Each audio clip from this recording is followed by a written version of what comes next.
buhay o kabiguan, ng ligaya o lungkot. Kaya marapat lamang na tanggapin si Jesus bilang tagapagligtas at Panginoon. At matapos yun ay panariwain ang katapatan at paglapit sa Kanya bawat araw o day by day. Ang day by day ay naglalayong umalalay sa pang-araw-araw na pamumuhay. Narito po si Kuya Ed Lapis sa mensaheng pinamagatang Money Matters. Make money stay. Ang pamagat po ng pag-aaral natin ngayon, make money stay. Kailangan pag dinalaw ka na ng pera, huwag ka nang iwan pang muli. Salamat Panginoon dahil kayo ay nagbibigay ng mga kailangan namin. We thank you, Father, that you're concerned with our daily needs. And more than that, will you like us to be prosperous so we have more than enough so we can love people and give to people who are in need. We thank you for enabling us to make a living. Nagpapasalamat kami, Panginoon, sa hanap buhay, sa mga negosyo, sa mga trabaho na binibigay mo sa amin. Ngayon, lalo mo pang palinawin sa amin kung paano kami magiging matapat na mga tagapangalaga ng iyong mga pagpapala. Further enlighten us, O God, so we could be better stewards of your goodness and your blessings. So be our speaker, Father. Use your servant as your instrument. Lift us up from glory to glory so we can know you more and more. We thank you, we honor you, and we seek your counsel. In the name of Jesus, your Son, our Lord and Savior. Gumawa ka ng pera, gumawa ka ng hanap buhay, at pag dumating na sa'yo yan, kailangang ma-inlove sa'yo ang pera at huwag ka nang iwan pang muli. Kaya may mga kasabihan tayo, pera na, naging bato pa. Ayan na, nawala pa. May mga nagkaroon na, nakaranas na yumaman, guminhawa, pero nagbalik sa wala. Kaya yung mga iba, ayaw magwalis ng dumi sa gabi, baka daw lumabas ang swerte. Pero siyempre, ayaw talaga natin palabasin ang swerte. Kaya kailangan, kung may pumapasok ng mga pagpapala, paano sila pananatilihin na nandun? Huwag itaboy palabas ang pera. How do you make money stay? First of all, be a good manager. And when we say money now, we don't only mean the cash equivalent of money, but whatever is valuable and whatever has buying power that we have. Be a good manager of money and resources. Genesis 2:15, the Lord God put the man in the Garden of Eden to take care of it and look after it. So the real first commandment is not you shall have no other gods before me, but take care of creation. Take care of the planet. Be a good manager and steward of nature and all the abundance that is in it. Mas nauna pa na ibinigay yung utos na yun kaysa sa you shall have no other gods before me. So to make money stay when it comes, take care of what God gives you. Binigyan ka ng trabaho, mahalin mo. Huwag kang pala absent, huwag kang lakwat sa door hanggang matanggal ka tuloy. Pinagkatiwalaan ka, be worthy of the trust. Do not steal from people who trust you. Meron kang business dealings, be honest. Love your source of income. Take care of money and resources and even your money machines, your work.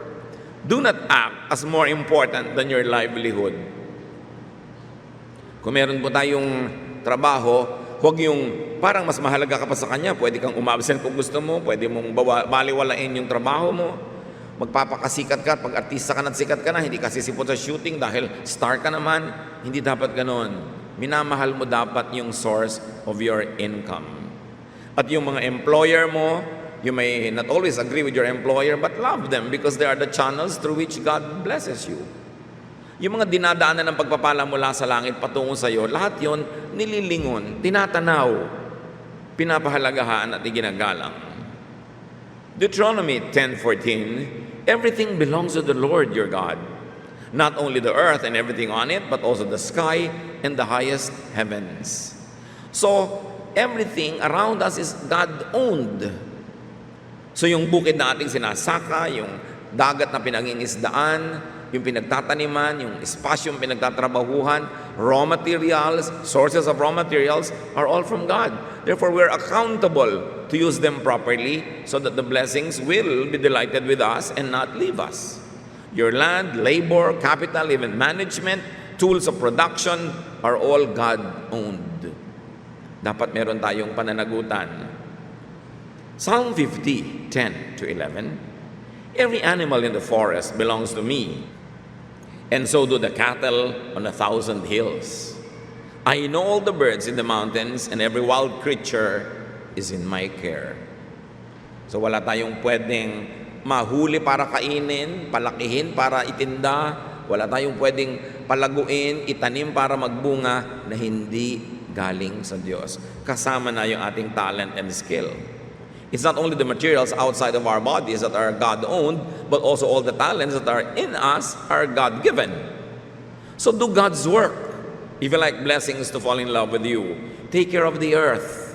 Look at what is happening to the earth. Look at how we degrade our environment and destroy our rivers, our oceans, our forests. Kaya tayo ang nagbabaya dahil hindi natin minamahal yung ibinigay na panggagalingan ng ating ikabubuhay. You take care of the source of your materials. Responsible mining, responsible fishing, responsible agriculture, that we don't poison the earth with too much chemicals and things like that, is part of godly worship. Take care of your workplace. Take care of the wastes you produce. Ang mga produkto natin na nag-iiwan ng mga kalat, dumi, basura, kailangan inaalagaan natin. And you take care of your tools. Very importantly, you take care of your partners. Kung meron kang pabrika, ang mga manggagawa dyan, partners mo, hindi lang yung kapwa mo namumuhunan. Everybody who is part of the production is a partner. So we respect our workers, our co-workers, our superiors, our so-called subordinates. So be a good steward. Ang Diyos po ay kasangkot sa ating paghahanap buhay. Sabi nga niya, even the strength that you use in making a living comes from me. Kasali siya, stakeholder ang Panginoon sa lahat ng ginagawa natin, kaya marapat lang na isaalang-alang ang kanyang mga katuruan sa lahat ng ating ginagawa. Luke 12:42 to 44, the Lord answered, "Who are faithful and wise servants? Who are the ones the master will put in charge of giving the other servants their food, supplies at the proper time? Servants are fortunate if their master comes and finds them doing their job. A servant who is always faithful will be surely put in charge of everything the master owns."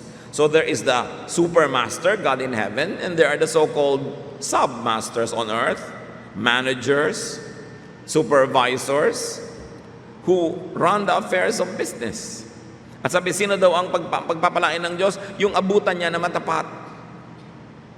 Na kung ikaw ay napagkatiwala maging manager, maging presidente ng kumpanya, may mga taong nasa ilalim mo, ikaw ay supervisor, may muntikang negosyo, na inaalagaan mo yung mga taong namamasukan doon. You take care of your co-workers because high position is God's trust. Pag binibigyan ka ng Panginoon ng mataas na posisyon, ibig sabihin pinagtitiwalaan kang magiging mabuti, mapagkalinga sa mga tao, sa mga hayop man na dapat pagpahingahin, pagsabat, sa mga bagay, sa mga makina, sa kapaligiran. At kapag ang Panginoon ay natutuwa sa iyo, walang imposible para kanya mabigyan pa ng patuloy na daloy ng pagpapala. Proverbs 27:23, you should take care of your sheep and goats. And if God is concerned with sheep and goats, He is more concerned with people. That's why we take care of people who are under our authority. You want blessings to stay with you? Budget well. Hindi yung ubos-ubos biyaya, bukas na katunganga. Marami tayong mga kababayan nakakaranas sa mga kumita ng malaki, nakakapagtrabaho ng maganda, nakakapagnegosyo o nakakapagtrabaho sa ibang bansa. Pero matapos ang sandaling pagpapasasa, ay nagbabalikan sa wala. Kasi hindi nakapag-impok, hindi nakapag-ingat, at hindi nakapag-budget, na para bang walang katapusan na lang ang pagdaloy ng dinar o real o dollar sa kanilang mga bulsa. Proverbs 6:6-8, you lazy people can learn by watching an anthill.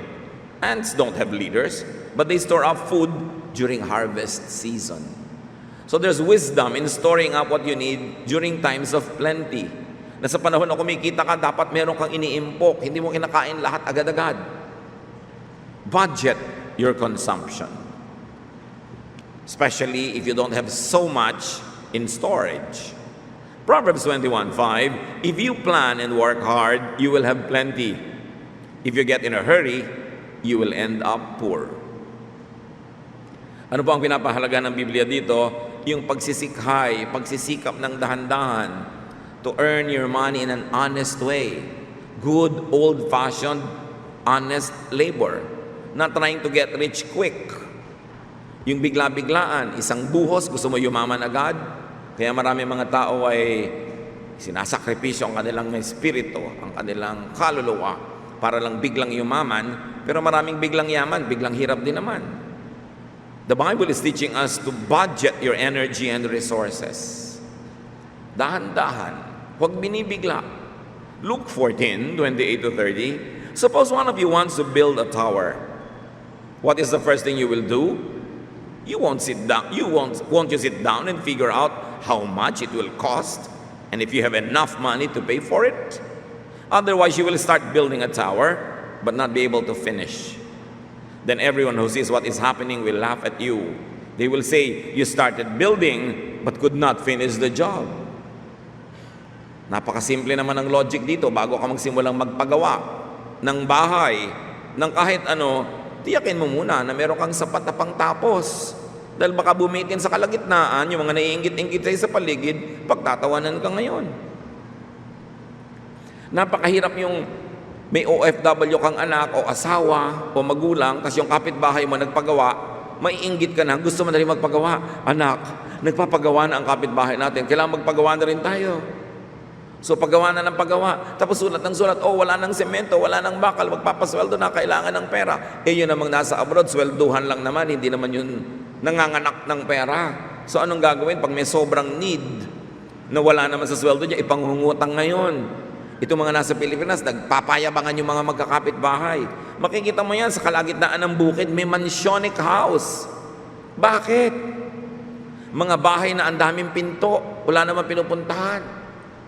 Yung mga bahay na ang daming bubong, may isang bubong na, may mga bubong pang korting daming bubong. Sa kaya nakuha yung mga bubong na yun? Para kaya tirhan ng mga ibon at mga paniki. Sana kopya yung mga Mediterranean style. Hindi naman Mediterranean talaga, medyo lang. Mediterranean ang mga bahay, no?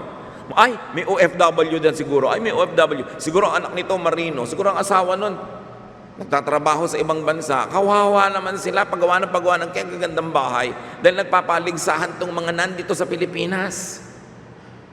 Tapos pag natanggal sa trabaho, wala na, nakatunga nga na lahat. Mabebenta na si bahay kasi wala namang investment.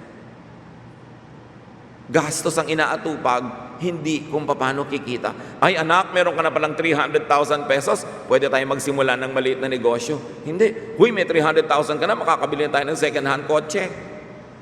Tapos lalagyan mo naman ng gasolina si kotse. Ipapagawa mo si kotse. Lumalaki ang gastos, walang kita. Sabi sa Biblia, bago ka magpagawa ng bahay, magtanim ka muna. At yung inani mo, yung kinita mo, yun ang ipagpagawa mo ng bahay. Huwag mong kainin ang ipupunla mo ng mga binhi.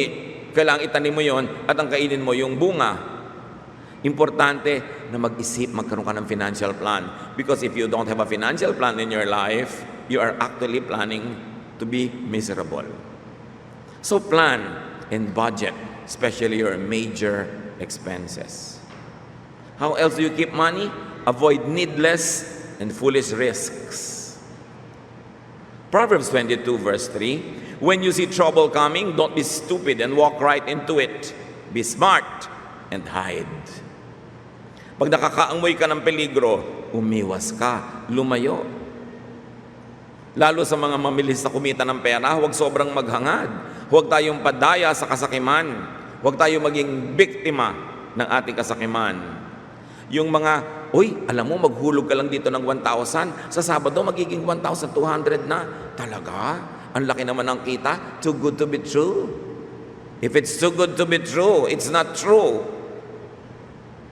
So marami mga nadadaya, pupunta sa'yo nag-iiyak, bakit? Naibenta ko po ang bahay, na isang laang lahat, ang dami kong kamag-anak nagagalit sa akin kasi nirecruit ko dun sa maglalagay ka ng pera, ang laki-laking ibibigay sa'yo ng mga post-dated checks. Sa mga unang linggo lang pala kikita, tapos tatalbog. Parang hindi naman yata bago yan, sister. Parang 10 beses nang nangyari yan sa ating bansa na dyaryo natin TV, na biktima ka pa rin. Hindi mo na ba nalaman na pagka ang laki ng kita, hindi yun totoo? Papaganahin ka lang sa simula. But we are blinded by greed. There's nothing else and no way else to call it. What is greed? When you get more than you deserve, that's greed. Does your 1,000 pesos deserve 200 peso interest every week? You know that it's not right. Somebody's got to pay. And you know who pays? You pay.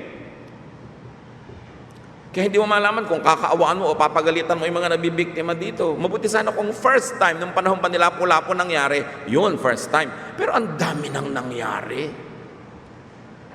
Kailangan huwag tayong magagahaman. When you don't deserve it, don't even aspire for it.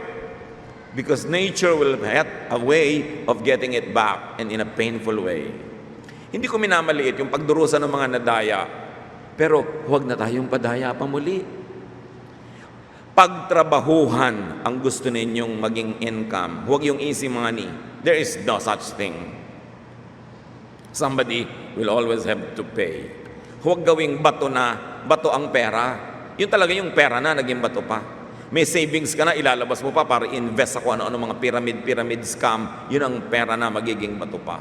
Avoid quick and easy money schemes. Kung nadaya na kayo noon, matandaan na ang leksyon. Kung di pa kayo nadaya, matuto na kayo sa karanasan ng mga nauna.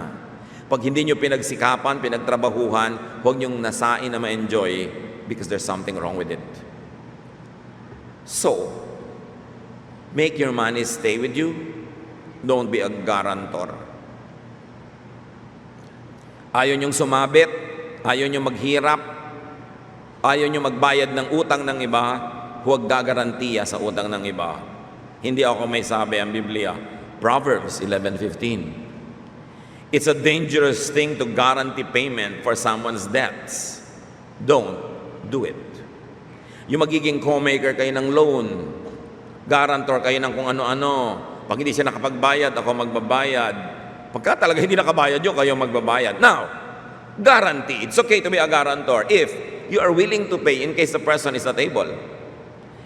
Kung handa ang loob mo na magbayad, kung siya'y tumakbo, sige, mag-guarantor ka. Pero kung hindi, maganda lang ang pagkakaibigan nyo, nahihiya ka lang tumanggi, ayaw mo siyang makaaway, makakaaway mo din naman pag tumakbo na siya.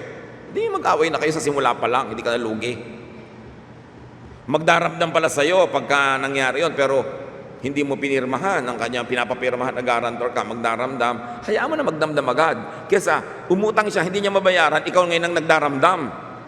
At ikaw ang magbabayad nun. Ang Bible na mismo, full of wisdom, tells you, don't be a guarantor. Pero dagdagan natin ang unless. Unless you're ready to pay, and unless you're willing to be ready to pay. Proverbs 24:3-4. Use wisdom and understanding to establish your home. Let good sense fill the rooms with priceless treasures. Kailangan nag-iisip. Kailangan matalino. At kailangan yung ibinigay sa atin ng Panginoon na blessing, huwag tayong bulagsak at pabaya. You want blessings to stay with you? Save, as we've been saying all along. Proverbs 21:20, be sensible and store up precious treasures. Don't waste them like a fool. Ano po ang suitable na savings? Generally speaking, many financial experts tell you, 10% of your income should be saved. 10%? Kulang pa nga buwan-buwan magte-10% pa ako. Yun nga wala kang kapera-pera, kaya lalong dapat ka mag-save. Paano pagka nahulog ka sa hagdan at nabali ang leg mo? Paano kung kailangan mong mapa-ospital? Paano kung merong isang biglang pagkakagastusan? Paano pag biglang nagbenta ng mga kotse, tigta 10 pesos, hindi ka malang makabili, wala kang 10 pesos. Kaya sito sabi yung wala pa nga kami, magse-save pa. Mas wala ka, mas dapat ka mag-save. Kasi mas kailangan mo yun. Yung mayaman, hindi niya kailangan mag-save. Kaya bihirang mayaman ng may insurance. Kasi kaya naman niyang bayaran kung magkaroon siya ng gastos. Sabi mo, mahirap na nga ako, insurance pa. Kaya mga kailangan kasi wala ka talagang pera. I-budget mo yan. Proverbs 30:24-25. On this earth, 4 things are small but very wise. Ants, who seem to be feeble, but store up food all summer long, plus 3 others that do not concern us right now. Sabi, alam niyo ba, may mga 4 na maliliit na mga nilalang dito sa mundo na matitino. Isa doon, langgam. Yung langgam, walang teacher, walang leader, walang auditor, pero marunong mag-impok. Pag may nakitang pagkain niyan, kahit mas malaki pa sa sarili niyang katawan, bubuhatin niya at iuwi niya. Hindi niya kakainin agad yun, para pagdating ng panahon ng tag-ulan, may baha, wala siyang madilihensyang pagkain, unti-unti nilang kakainin yung inipon nila. Sabi, matalino. Buti pa yung langgam. Gaano kaya kalaki utak ng langgam? Maliit pa siguro sa ulo ng aspile. Kapain nyo ngayon yung utak nyo. Ang laki. Dapat mas marami kang savings kaysa langgam. Dahil ang laki-laki ng utak na ibinigay sa atin. You know, it's very good to get a good insurance coverage. Insurance coverage sa mga bata for education. Insurance coverage na pag na-hospital ka, may pambayad ka sa hospital. Of course, we're not endorsing any particular insurance product or brand. Sasabihin naman ng ibang mga hyper-religious, insurance pa, kailangan faith. Di ba? Kailangan may trust ka sa God. May trust ka pala. Pues huwag ka nalang mag-seatbelt pagka umaandar ang kotse. Have faith. Pagka sasakay ka sa mga barko, huwag kang maglalagay ng life vest. Pray ka na lang. O ang mga pinto mo sa bahay, huwag mo nalagyan ng lock. Di ba may Diyos? Huwag ka na rin maglagay ng fire extinguisher o fire exit. Trust God. Yung kotse mo, huwag lagyan ng spare tire. Have faith. Huwag ka na rin maghulog sa GSI, SSS. Pagtanda mo, bahala sa iyo ang langit. May bag ka, huwag mong bantayan. May mga anghel naman. Ganon ka ba? Hindi ganun kapabayaan ang itinuturo ng true faith. Ang true faith, yung ibinigay sa'yo ng Diyos na utak, gagamitin mo so that you do what is practical, so that you take care of your little things and you don't ask heaven to take care of the little things that you were equipped in the first place to do yourself. So hindi ka wala ng pananalig sa Diyos, yung may insurance ka, yung may double lock ka, yung maingat ka. Yun ay isang pagiging maka-Diyos. Dahil ginagamit mo yung godly wisdom to secure yourself and your loved ones. You want money to stay with you? Don't be wasteful. John 6:12, after a big miracle, the people ate all they wanted. And Jesus told his disciples to gather up the leftovers so that nothing would be wasted. Nagpakain ng Panginoon ng 5,000 men plus women and children. Tapos yung mga mumunting mga mumu at mga pispis dyan, ipinaipon niya para daw walang masayang. Sasabihin mo, matapos ka magpakain ng 5,000 katao, yung mga mumunting mga basket na mga tira, mahalaga pa ba? Yes. What is wasteful? Expensive need not be wasteful when it is well used. Pagsulit, kahit mahal, hindi sayang. Hindi aksaya. But cheap that is not well used or cannot even be used because it is so cheap, that's a big waste. Kahit mura, hindi mo naman pakinabangan, hindi sulit, mas sayang yon kesa mahal. Pag sulit, hindi siya sayang. Keep blessings in your pocket. Be a good trustee. Be a good employee of God. Luke 12:47-48. If servants are not ready or willing to do what their master wants them to do, they will be beaten hard. But servants who don't know what their master wants them to do will not be beaten so hard for doing wrong. If God has been generous with you, He will expect you to serve Him well. But if He has been more than generous, He will expect you to serve Him even better. Ito yung to whom much is given, much is required. Kung binibigyan ka ng Panginoon ng mga pagpapala, lalong inaasahan ang Panginoon na ikay magiging matalino, maingat, matapat, at mapagkalinga sa mga nangangailangan ng kanilinga. So, generous ba sa iyo ang Diyos? Serve well. More generous ba sa iyo? Serve better. It is expected of you. So, keep your blessings by being a good under-shepherd. Kahit may mga nagre-report sa iyo mga tao, nagre-report ka rin sa taong nakatataas sa iyo, and definitely nagre-report ka sa Diyos. dapat na ulitin, take care of people under your management. Hindi yung yumayaman ng kumpanya, pero yung may-ari lang kasi mga empleyado na iiwan. Hindi yung yumayaman ka, yung mga tao under you na iiwan sobra, kailangan meron kang pangangalinga sa kanila. You could be the only direct source of the employee's needs. Pakinggan nyo to mga employer. Kung kayo yung may mga empleyado, may tauhan kayo sa bahay, halimbawa, may tauhan kayo sa kumpanya, kayo lang naman ang inaasahan nila, di ba? Wala nang iba. Lahat ng income nila galing na lang sa inyo.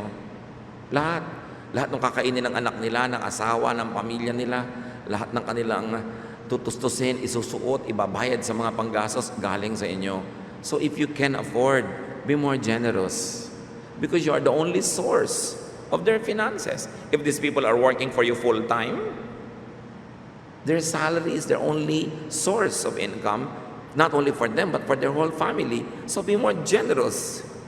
And if God is very generous with you, God gives you a lot of money, give more money beyond what is required by the law. Mas maging mabuti ka at hindi ka malulugi nun, lalo kang pagpapalain ng Diyos. Dahil unang-una, paano ka malulugi kahit ka magbigay napagpala ka na, nabigyan ka na nga, kaya kami maipapamigay. Pero lalo ka pang pagpapalain, yan ang pangako ng Diyos. So, remember that God owns everything. Your mode of production, your tools of production, all from God. So keep God in the equation. Dapat makadiyos ang mga policies, makadiyos ang pagpapasweldo, makadiyos ang mga pagbibigay mo ng mga araw ng pahinga, ng mga bakasyon.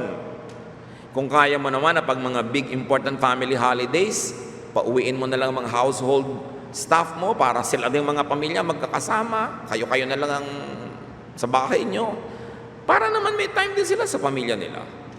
Dapat marunong tayong kumalinga sa kapwa. Baliwala ang relihiyon kung hindi ka mabuti sa kapwa. Religion is nothing if you are not kind and good to your fellow men. 1 Corinthians 16:2, that is, each Sunday, each of you must put aside part of what you have earned. Sabi, linggo-linggo, may part of your income na dapat itabi mo at yun talaga ay para sa collection. It is a godly policy. It's a policy sustained both in the Old and the New Testaments. You want money to stay with you, you are blessed and you want to remain blessed. Malachi 3:10-11 tells us very clearly, and it is as biblical as John 3:16. I am the Lord all-powerful, and I challenge you to put me to the test. Bring the entire 10% into the storehouse, so there will be food in my house. Then I will open the windows of heaven and flood you with blessing after blessing. I will stop locusts from destroying your crops and keeping your vineyards from producing. This is a command with a promise, like the command to honor your parents with the promise of a long and good life. Again, this is a command with a promise, bring the full 10% to the storehouse of God. Yung iba naman gusto pang mandaya, sa gross po ba yan naka-base o sa net? Kung ano yung mas malaki, yun ang gawin mo para tiyakan na tama ang ginagawa mo. Hindi yung gusto mong yung mas maliit, ang kwenta na lumabas. Kwentas claras at sabi, full. Of course, nobody is policing anybody and checking if you're doing it. So you check yourself because the blessing that you will get is for yourself. And the blessing that will be withheld is withheld from you anyway. So you must be responsible for yourself. Sabi ni Lord, subukin niyo ako, may hamon. Bihirang manghamon ng Diyos, ha? Sabi niya, hinahamon ko kayo. Subukan niyo ito at mapatunayan niyo. Hindi magkakaroon ng salot ang inyong mga tanim. Hindi magkakaroon ng abala ang inyong mga negosyo. Ang paghahanap buhay niyo ay patuloy at papasaganain ko kayo na magkakandalito-lito kayo kabibilang ng mga pagpapalang di matapos-tapos na darating sa inyong buhay. Sabi niya, I am the Lord all-powerful. I can do anything. It's a command. So yung iba magtatanong pa, pati po ba 30th month pay? Eh di ba income mo ngayon? Kaya malalaman mo pagka ang church faithful, dapat pagka Disyembre nagdodobling income kasi nagdodobling income ng lahat. But sadly, it's not happening, ha? May mga nandadaya. Pero kung siguro bigla kayong na-guilty, may pagkakataon pa kayong ituwid dyan. Huwag niyong dinadaya ang Diyos kasi hindi naman kayo mananalo. Paminsan-minsan, dapat tayo makatanggap ng walang patumangga, diretsang pagtuturo tungkol sa tithing. Kasi talagang biblical yan. At lahat ng mga masasagana sa buhay magpapatotoo sa inyo, pag hinamon ka ng Diyos, siradong papatunayan nga niya. Only those that do not take the challenge are not able to prove it. So keep the blessing inside of you tight. Ganun kasimple lang yun. At huwag mong lituhin ang sarili mo sa kwenta. Kung marami kang kwenta, yung pinakamataas na kwenta ang gawin mo para hindi ka malito. Bakit? Kung sumobra ba yun, hindi ba marunong ang Diyos magsole? Kung kumulang, hindi ba siya marunong magdagdag ng singil? So be blessed even more. So Genesis 28:22, anong sabi ng isang matalinong tao? I will give back to you 1/10 of everything you give me. Bakit siya matalino? Biruin mo, bibigyan ka ng 100%, ang ibabalik mo lang 10, di ba? Ang talino mo nga nun. Para ka magbigay ng 10, may 19 na tira. Kasi may 100. Ba't mo pang hihinayangan? May 100 na nga na pagbabasihan. So when you give faithfully, you get another round of another 100% blessings on which you will base your next 10%. It's as old as the world, these teachings. The premise that those who give are blessed is older than the universe. God so loved that He gave. Marami po sa atin hindi makaranas na lumuwag sa buhay kasi makukunat, mararamot, mauutak. Yung lagi nilang gusto nyo, kayo yung nililibre. Kaya tuloy dumarating yung panahon na hindi natin nyo kayang maglibre kahit gustuhin nyo dahil naghirap na kayo ng naghirap dahil talagang pinayagan nyo, kayo na lang lagi yung libre. Sino pinagpapala ng Diyos? Di yung naglilibre. Makahon niya lang sabihin, hoy sister, para mapagpala ka ng Diyos, ilibre mo ako.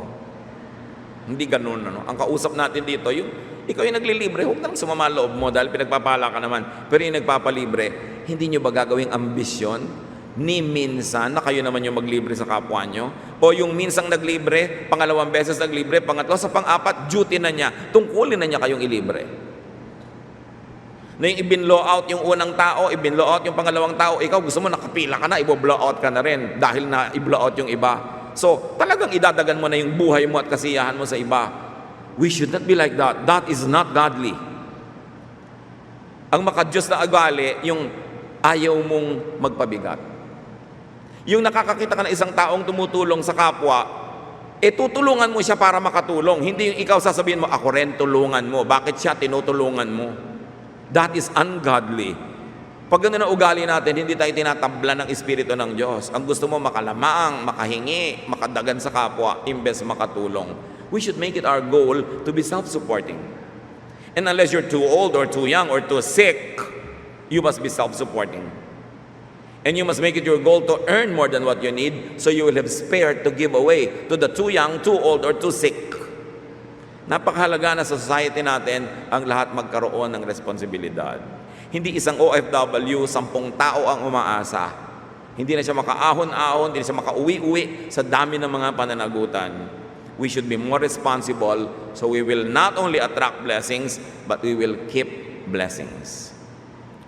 Pag dinapuan na kayo ng pera, dali-dali ba siyang umaalis? O nananatili? At nang aakit pa ng mga ibang perang lumapit din sa inyo, kaya parami ng parami. Para tayo dapat puno, kaakit-akit sa mga ibon na dapuan. Dapat ang ugali natin, pamamaraan, kaakit-akit sa pera para siya ay dumapo. At pagkadapo ay hindi biglang lumipad dahil, ay nagkamali yata akong dumapo dito. Bakit may nagkakapera sandali, bumabalik din sa wala? Meron naman patuloy at dumadagdag pa. Surely there are right and wrong things that we do. Every aspect of life in the universe is governed by laws designed by God. There's natural law, there is moral law. May cause and effect. Pag mahirap ka, may dahilan. Pag maluwag ka sa buhay, may dahilan. Pag nilalayuan ka ng grasya, may dahilan. Dapat alamin mo para magawa mo ang tama, para yung mabuti pumunta sa iyong buhay. Ama namin, siyasatin niyo po kami kung anong tama namin ginagawa nang maituloy namin. Ano ang mali namin ginagawa para matigilan namin ito? Na huwag kaming maiinggit kailanman sa mga taong magiginhawa, kundi kung may tutularan kami, hindi yung paggastos nila, tularan namin yung ugali, yung trabaho, yung asal na nagbibigay sa kanila ng income. Turuan niyo kami huwag maging pabigat sa aming kapwa, huwag yung mainggitin, at yung mga matutulungin ay tulungan namin, hindi dadagdag pa kami sa pabigat sa kanila. Pakita mo sa amin, Panginoon, ang mga tamang ginagawa ng mga anak mo para makaahon sa hirap, para pasukan ng grasya at manatili ang grasya sa aming buhay. Pagbulay-bulayan natin sumandali, mga kapatid, ang mga katuroang ito. Mayaman ang Diyos, mayaman ang planeta, hindi tayo dapat maralita. At kung mayaman ka na, dapat huwag ka na bumalik sa hirap. Do the right thing. Dear Lord, teach us, enlighten us, so we can partake in your bounty and we can be channels of blessings to many others. Let's be alone with God in silent reflection.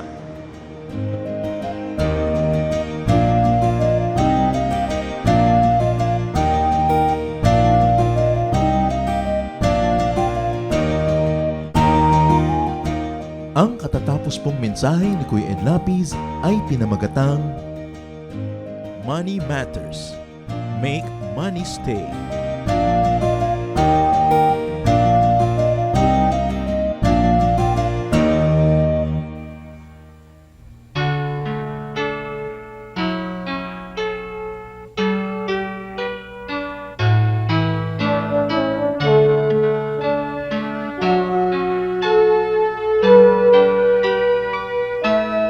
Kahit lagi ang pasakit dito sa buhay ko, kahit lagi ang pagluha dito sa buhay ko, sakali man itong aking pamatok, ubod ng bigat, sa tulong mo, Jesus, nakakaya ang lahat. Kung sakaling ang ligaya'y di pa natagpuan, kung sakaling ang ginhawa'y di pa nakakamtan, sa piling mo, Jesus, ako ay lagi nang nakatanaw sa langit mong laan, di na mamamanglaw. Pagtitiis ang kailangan kong mabatid, kaya't ikaw, Panginoon, ang aking tutularan. Pagtitiis ang kailangan kong mabatid, ang buhay ko ay lalago kung mayroong pagtitiis.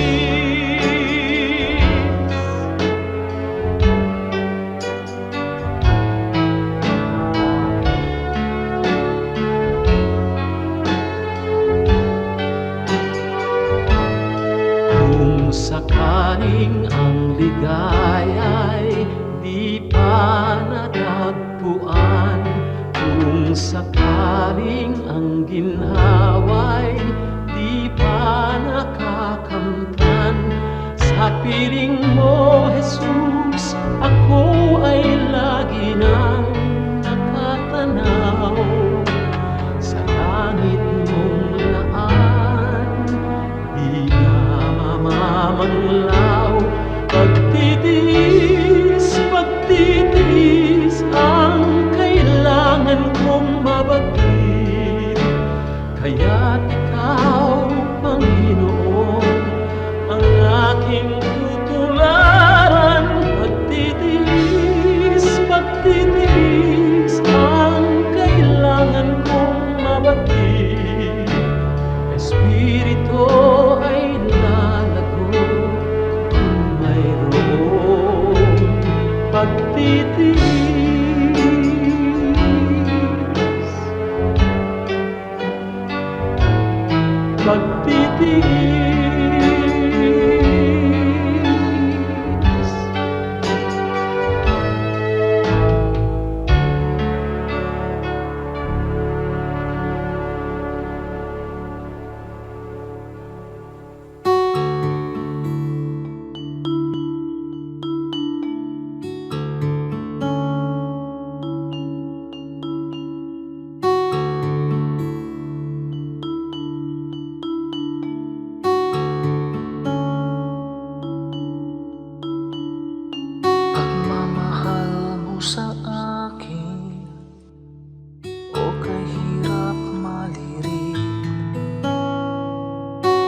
sarado ang isip kay kiting. Mulian kang nakilala, ang pananaw na wasto, nawa sa kapwa-tao nais mo. O Jesus, ang iyong pag-ibig ay hindi nagtatangi. Puso ko ay nagpupuri, tingin pagluwalhati sa paglakbay sa aking buhay. Di na nga maliligaw, puso ko man maging isip, tigib lagi ng pag-ibig.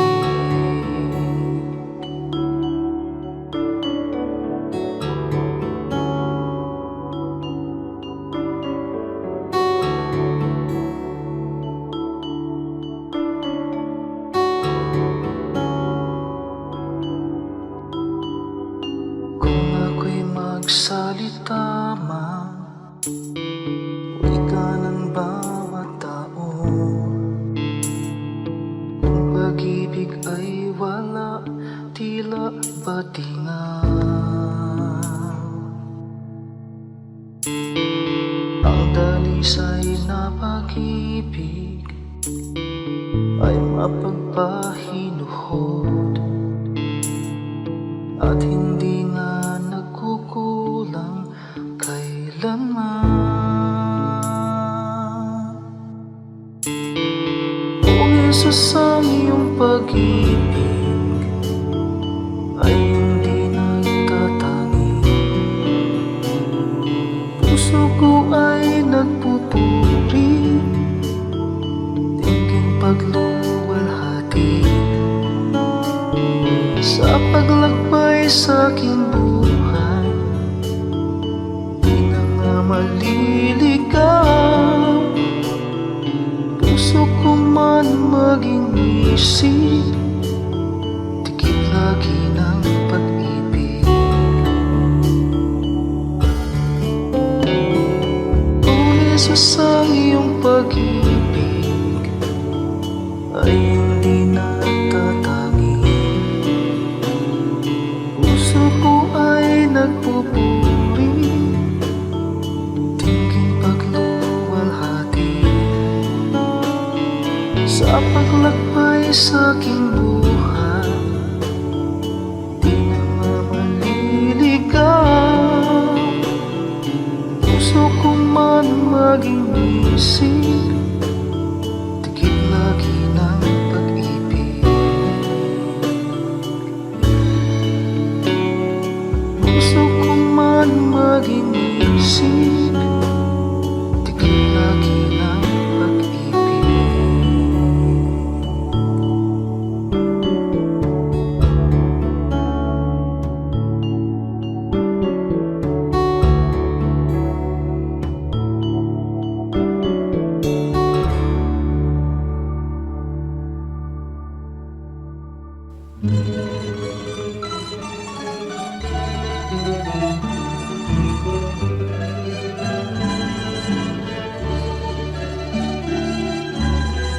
Mga gawa niyo sa aming buhay, tuwin ay naaalala.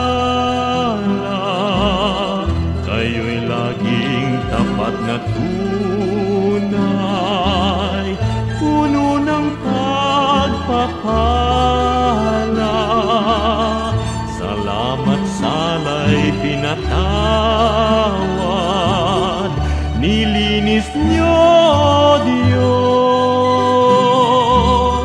Pakinggan niyo't aming ilalahad, awit sa inyo, Jesus. O kay sarap mabuhay sa piling niyo, Jesus. Bawat landas may kulay, kasiyahay lubos, ang tanging ninanais ay magpuri sa inyo, lalo lang tumatamis sa piling niyo, Jesus.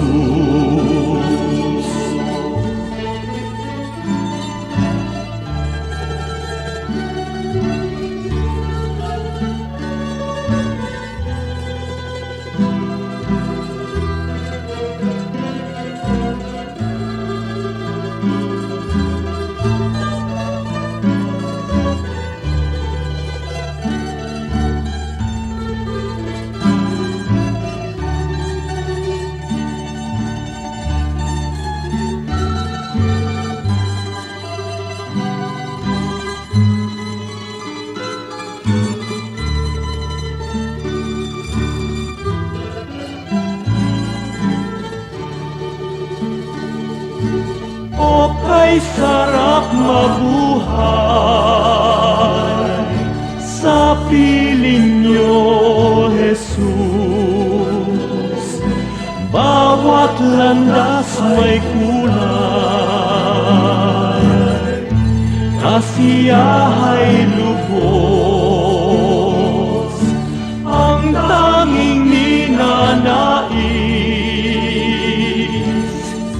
ay magpuri sa inyo, lalo lang tumatamis sa piling niyo, Jesus.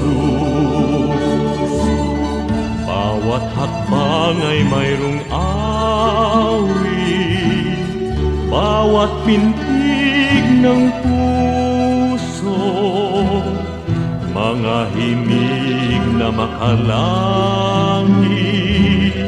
sa damdami bugso. Lumipas man ang aking buhay, awit di matapos, sa langit man ay iaalay, pakinggan niyo, Jesus. O kay sarap mabuhay sa piling niyo, Jesus. Bawat landas may kulay, kasiyahay lubos, ang tanging ninanais ay magpuri sa inyo, lalo lang tumatamis sa piling niyo, Jesus. Lalo lang tumatamis sa piling niyo, Jesus.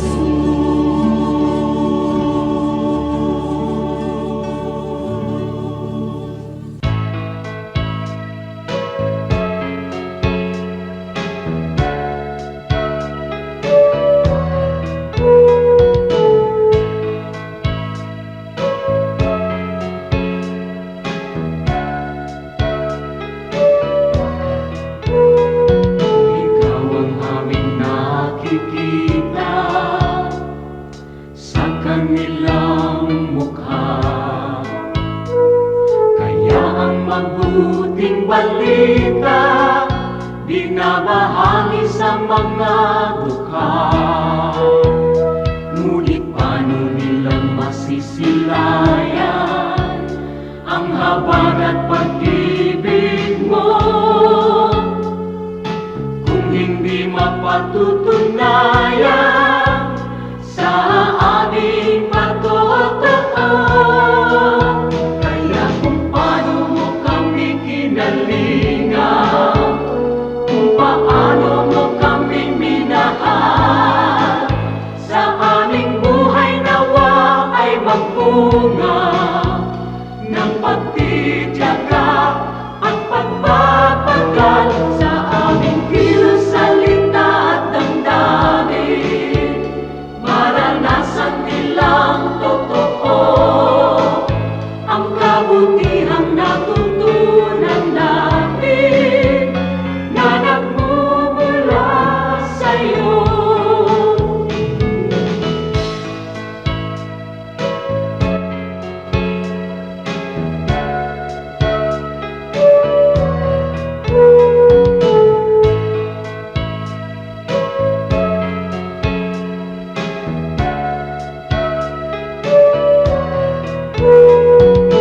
Kung ang tao at ang lipunan ay laging makasarili, sa'yo ang bagong panuntunan, ang maglingkod at magsilbi.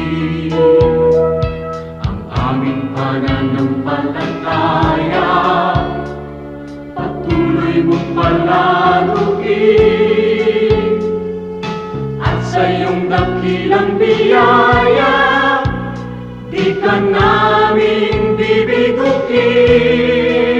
Kaya kung paano mo kami kinalingan, kung paano mo kami minahal, sa aming buhay nawa ay magbunga ng pagtitiyaga at pagpapagal sa aming kilos, salita at damdamin. Maranasan nilang totoo ang kabutihang natutunan namin na nagmumula sa'yo. Ang kabutihang natutunan namin na nagmumula sa'yo.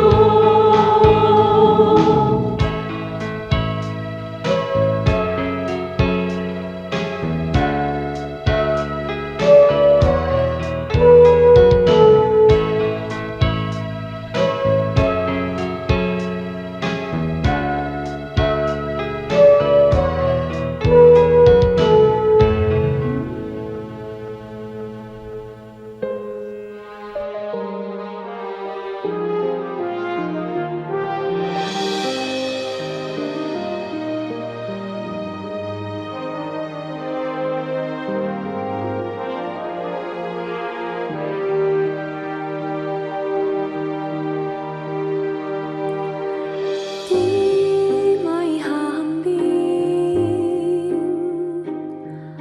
pag-ibig niyo sa akin,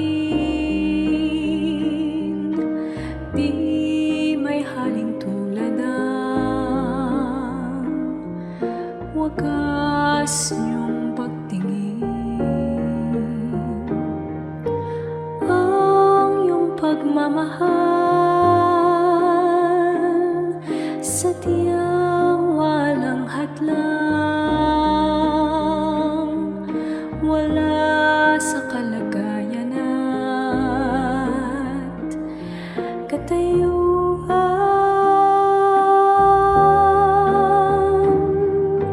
Hawak niyo aking kamay sa tuwing nanananglahay, at sa tuwing magkamali, walang hanggang pagpapatawad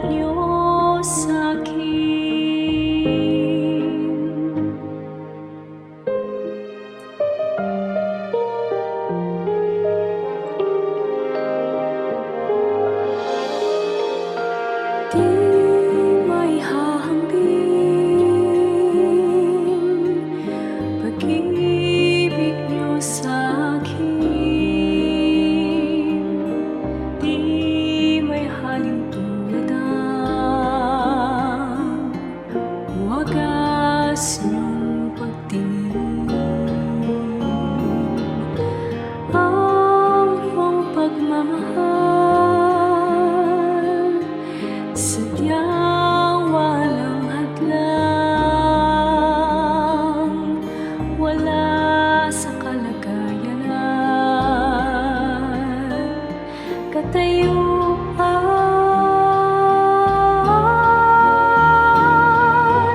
hawak niyo aking kamay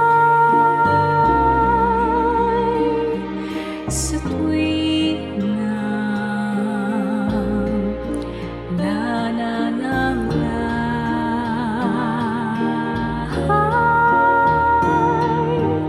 at sa tuwing magkamali, walang hanggang pagpapatawad niyo sa'kin. Sadyang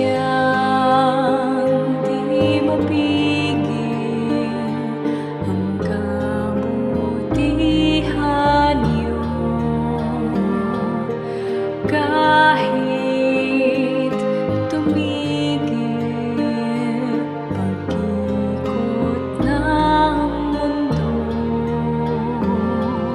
Sa'king kahinaan di magbabago, pag-ibig niyo sa'kin laging naririto.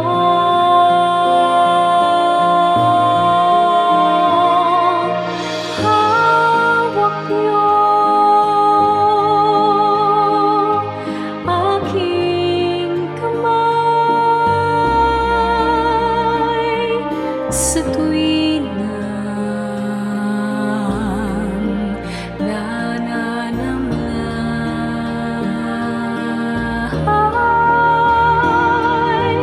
at sa tuwing magkamali,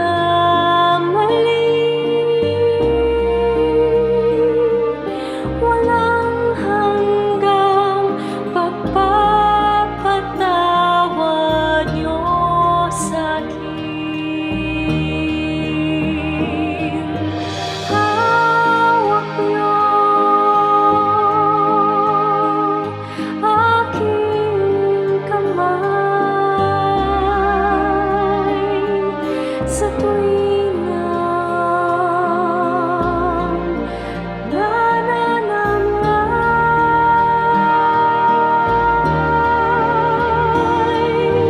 at sa tuwing magkamali, walang hanggang pagpapatawad niyo sa'kin.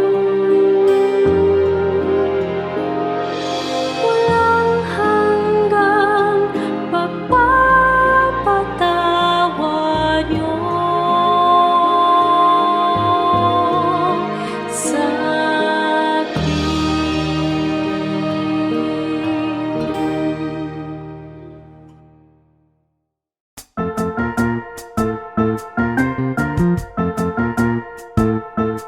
Oras na po para pansamantalang magpaalam ang programang Day by Day. Tayo po'y magsama-sama tuwing ika-6 hanggang ika-7 ng umaga, araw-araw. Magandang umaga po at mabuhay ang Panginoong Hesus!